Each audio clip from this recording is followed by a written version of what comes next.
let me update you on what I got going on.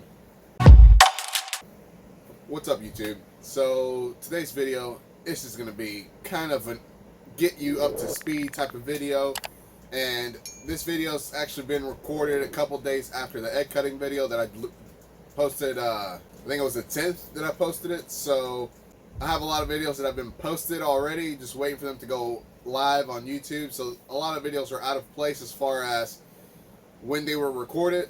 So I'm going to be posting this one way later after the egg cutting video, but it's still going to be following the egg cutting video. So just to keep you on the right chronological track here, because YouTube is not going to be in chronological order, just because there's some things that I feel like I record and I'm like, oh, it's best that if I upload them later, if I upload them down. So like the egg cutting videos, I record them, I edit them the same day, and then I upload them probably a day or two after. So I actually want to kind of go over what I think the schedule for YouTube is going to be. I know I made a video a few months back saying that I was going to slow down on YouTube, but then I actually had some events that took place that I just had to talk about, and at that point, once I started talking about them, as far as all of my bearded dragons getting eaten, that was one of the reasons why I wanted to slow down, was because I wanted to focus more on the actual animals.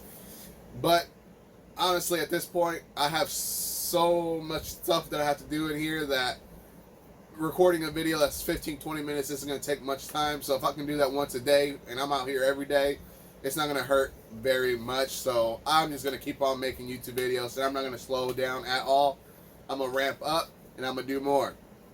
So what I plan the schedule to be, so I'm not going to post anything on the weekends. I don't like doing that. There's people out there that like posting on the weekends. I prefer that people spend time with their families on the weekend. So if I post a video on the weekend, maybe they're going to be inclined to watch it, or maybe not, who knows. But I think if it's posted during the week, it's probably easier for people because they can watch it during their lunch break. They can watch it at home while they're waiting for something to happen or something like that. Just get it out of the way while they're already in the middle of doing something. So I'm going to post Tuesdays, Wednesdays, Thursdays, and Fridays. So I'm not going to post every single Tuesday, Wednesday, Thursday, and Friday, and I'll explain why. So Tuesdays and Fridays are for sure posting days. I will post videos on those days. You can bet on it. The other 2 days, Wednesdays is going to be egg cutting videos, and Thursdays is going to be update videos. Now I'm not going to have egg cutting videos every week, so you're not going to have something posted every Wednesday. I'm not going to have updates every week because obviously updates also have to do with what I've already hatched out.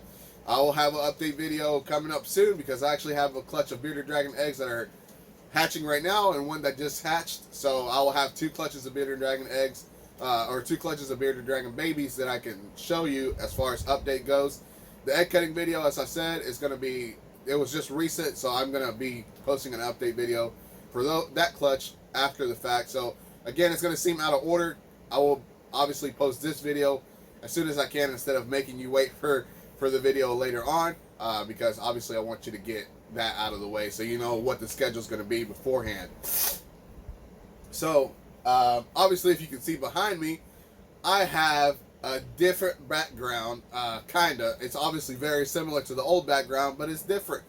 It's obviously different in some way that you may be able to notice obviously really quickly. So this is a 1078. This is the ARS Rack. This is the EZ series. Oh my God. When they say easy, they mean easy. Alright, so let me tell you. 1078, I got 6 levels of the 1078, and I got 7 levels of the Mini 130. They're compatible, so you can stack them and have no problem whatsoever with how they feel on each other. So obviously, a lot of the parts are interchangeable, so I don't know if this bar here is from the Mini 130 or if this bar here is from the 1078. So like I said, it's the same thing. They're compatible. They just have different inserts for the tub. So this thing was so easy to put together. So the 5540 and the 7030, it took me about a day and a half to put those together, mainly because I get my deliveries later in the day and I start working on them as soon as I can. But obviously with life and family and all stuff, I don't get to work on them as often as I would want to. So usually I'll put half of it up together on the first day, and then the other half is the second day. This thing took me like 4 hours to put together by myself with no help, and also having to make sure that I go inside, take care of the kids for a little bit, or I go do this, or I go take care of the animals as well. So it wasn't strictly 4 hours on this. It was 4 hours with a lot of other things taking place as well. And I actually had family come over and everything. So my attention wasn't 100% on the rack. However, this thing, easy, is an understatement. So I will obviously show you this as I'm talking about it. But these things have inserts that allow you to, like, if you've ever put an ARS rack together before, the inserts are going to be per each slot. In this case, the inserts are per half of the rack. So each level, half of the rack, half of the level is going to be one insert, and the other half of the level is going to be another insert. And obviously, I'll show you this. Each level was probably like 12 screws, maybe 12 screws, maybe 13, something like that. I can't remember exactly the number, but there's 13 levels here. So with 12 screws or 13 screws, that's obviously a lot of screws, but because of how easy it was put together, it didn't even feel like anything. The hardest part, honestly, to put this together was making sure that you have the base aligned, because obviously the base has screw holes for the casters, and then after that was having the front and the back bars adjusted to make sure that the screw holes are on the top instead of the bottom, because obviously there's screw holes. These bars are used for other racks as well, so you got to make sure that the screw holes you're using are the screw holes for this rack, for this particular style of rack. So this thing was so easy to put together, I kid you not. But obviously, if you can see, I already have snakes in here. I actually had a DIY PVC rack that I had together that I moved all the snakes into this, got rid of that rack. And then also the babies there was another rack for babies that wasn't really necessarily put together. I knew this thing was coming, and I was honestly procrastinated to actually place the order, because obviously I had to talk to my wife and everything first.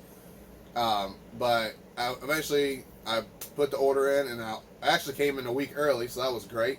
So I waited 3 weeks instead of 4 weeks, and this thing was, like I said, super easy to put together. So as of right now, I have holdback labels, mainly because I do plan on having a lot of holdbacks this year. This is, like I said, my second year breeding. I've said this in the past, and my first year was a dud, mainly because the holdbacks that I wanted that first year, the one that I did have, that I swear to God, I was like, if I get a holdback at all, even if it's just one holdback, it has to be this exact same snake. And I got it, and then for some reason, he passed away after I started selling off his offspring, and I was so mad. I was like, I should have just had more than one holdback from this clutch, and he was the perfect combination of the morphs, and the other ones was just off and on. Like, I missed certain things in those, and I was like, oh, this is the holdback, but he didn't make it, and I was so mad. But this year I plan on having a lot more holdbacks. I'm planning at least one holdback per clutch, or maybe 2 holdbacks per clutch, so we'll see what happens. So far I have 2 holdbacks for the first clutch, and at least 1 holdback for the second clutch, which is the Exantha clutch, which obviously we'll see what comes out of there. I haven't been able to sex them. They haven't came out of the eggs fully yet. So obviously, yeah, this rack is something else. This rack is something special. I freaking love this rack. I'm not going to have any issues with this rack. ARS, I don't know how you figured it out, but this thing was way easier to put together than the other ones. Beautiful. Amazing. If you are in need of a snake rack, obviously these are not cheap, but if you have a need for them, this is going to be great. I have, like I said, 10 levels, or I have 7 levels of the Mini 130, which is 10 per level, so that's 70 tubs for smaller snakes, for hatchling snakes. So I asked around, and these things can hold, I think this size in particular can hold up to 300 grams or something like that, which is fine, because most babies, you're not going to get to 300 grams. I mean, look at that. This guy is, I would say, like 70 grams or so, and he hasn't taken his first meal yet. It's funny because I have one that's taken 4 meals, I have one that's taken 2 meals, I have one that's taken 1 meal, and I have one that's taken 1 meal but skipped a meal, so it could have been potentially 2 meals. And then I have some that are just like, nah, don't even throw that rat in here, bro. Not gonna happen. So that's just how that goes right now. And then I'll also have like some bigger. This guy's in the shed. some bigger snakes, obviously, to hold into the 10 series tubs. And honestly, I think some of these are already outgrowing it. I'm not gonna lie. Like this girl here is getting closer to outgrowing it. She has to really like curl up before she gets comfortable in here. And then I have this girl here, also pretty big. She's not as big as the other girl, but hopefully you can see that. So I actually I'll make a video one of these days going through all of the snakes in this rack and why I chose them and why I have them as holdbacks.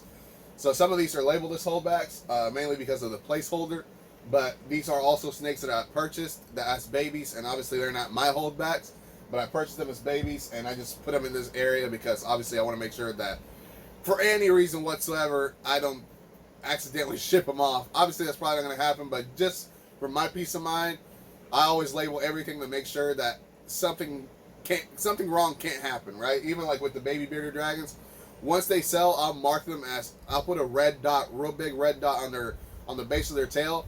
That way, if for any reason I don't sell them, or I don't even take them to a reptile show or anything like that, because I know that they're sold.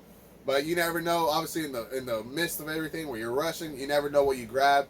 And honestly, I just don't want that to happen. So that's just me. That's just the way I do it.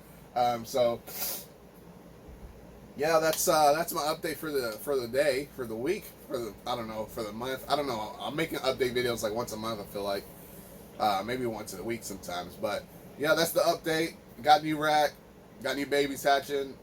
Egg cutting video that I recently did. I have a female snake. She is, I don't know when she's coming. Probably next week. So she'll probably be here next week. And she is 100% double het clown pied.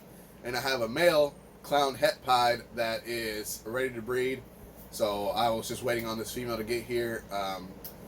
I had her on hold forever ago.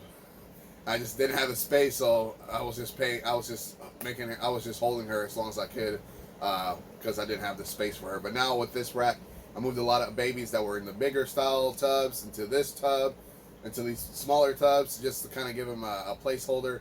And now I have room for her, and I also have room for like 3 other snakes. So we'll see what happens. I might keep the room for the other 3 snakes or something for the bigger ones that are in here, because obviously they're going to outgrow it eventually. But that's just how that goes. As always, I appreciate you watching this video. Don't forget to like, share, and subscribe, and hit that notification bell so you don't miss anything that I put out in the future. And as always, peace.